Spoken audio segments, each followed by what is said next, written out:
It was very exciting. I mean, you worked very hard all summer, to run and win a campaign, and now, the moment's really here where you actually have authority. The funny thing is, when you win an election to get sworn in, there's this little gap there where you're representative-elect, which is all wonderful, but you really have no authority to do anything. You can't take votes, you can't file legislation, you can't call state agencies on people's behalf, and starting today, actually can get to work and do a lot of these constituent services, as well as engage in public policy discussions that you couldn't do before. And, it's a very exciting day. It's very wonderful, and to have my mother here, my brother, my sister-in-law will be here later, my nephew, and Paula Jacobs here, my campaign manager, who stood by me all summer. So it's gonna be a lot of fun.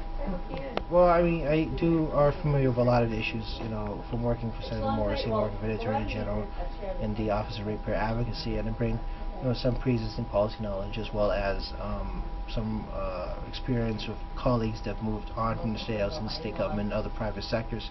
Like a lot of other people in professional life, you make a lot of friends everywhere. And I'm very fortunate to have some of those friends still around that I can talk to.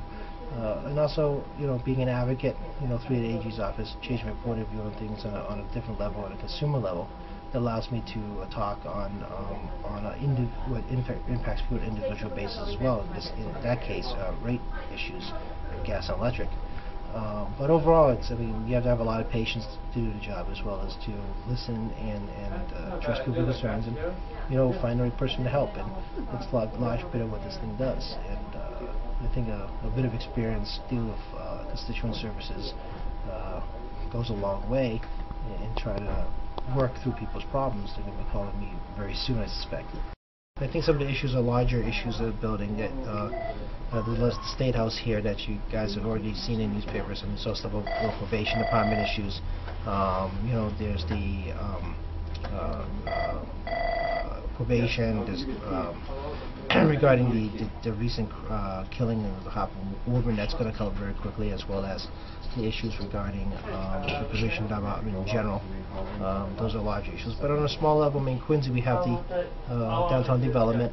It's going to need special legislation because of the LDA and the various agreements going to have to be approved by the legislature. Then I'm going to have to help shuffle through, along with Ron Mariano and Bruce Ayers, the other reps, and John Keane, the Senator, to work together on pushing that piece of legislation through the building, through the State House, to get approved. And I have some interest in things like gas leaks. Need a review of gas explosions in houses, and I have an interest in sex offenders being on GPS monitoring and on probation. I have an interest in addressing some of the service quality issues the utility companies have, particularly given this recent storm that you saw in Physic Situate, not in Quincy, but it will affect all of us, because if it happens in one community, it can happen in others. So I have a lot of interest in different consumer issues that I want to try to move forward as you go along. And the filing deadline is the 21st, so I still have a lot of time to think of other things to file between now and then. Well, I don't think a single major goal is kind of, not a good way of looking at it. I think it's more of providing a good, well-rounded level of service for people of Quincy. Not focused on just one issue. The job requires a lot of attention and a large quantity of different things, and it's ability to juggle and manage and understand and work a lot of different issues simultaneously. Beyond just constituent service, people calling up about their individual issues on a local level. You have to deal with this budget issues, there's human service issues, like I said, there's the downtown development issue, there's MWA issues, Walston Beach, there's also local aid funding. There's a whole large litany of different issues that are all very, very important, and it's just being able to work with all these issues at the same time is the major challenge. I said some time ago that the time management is one of the hardest things in this business, and it's not just managing your life, but also managing the sheer volume of things that are all fairly important to the city and its residents. So you'll focus on one goal, you're going to get lost because there's just too much coming at once. You have to keep in mind the fact that this is a building that the State House has a lot of things going on where people affect people's lives on a daily basis.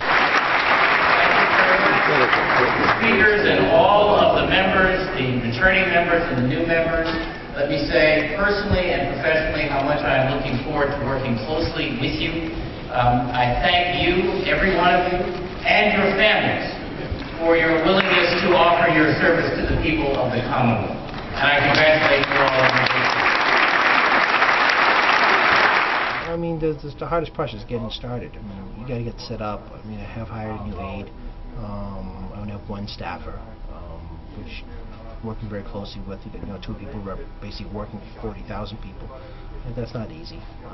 And continuing to build working relationships in the State House, in state government, and work closely with Senator Keenan and Ron Murray on a number of areas on issues that affect the entire city.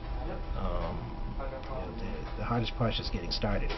So today's the first day of getting started.